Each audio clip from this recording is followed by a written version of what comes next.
wingi kuwi wis ta waca apa karepe atimu Drenyo ati iki maca tulisanmu ra krasa netes Allah ning pipiku umpama tanganku dadi suwi iki uga aku mesti enggal bali neng kepriwe maneh mergo kahananku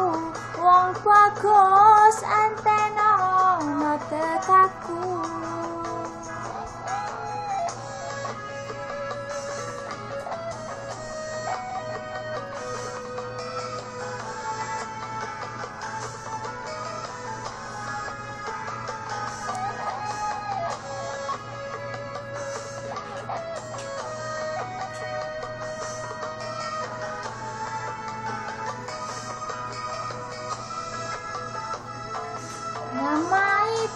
sapa wong sing ora kenal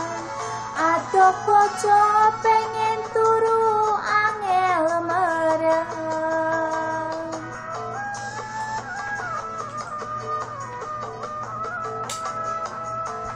sama itu sapa wong sing ora treyo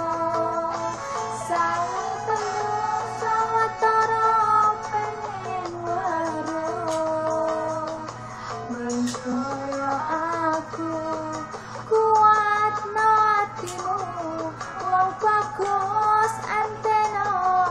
tekaku umpama tanganku dadi suwi iki uga aku mesti enggal bali ning kepriwe maneh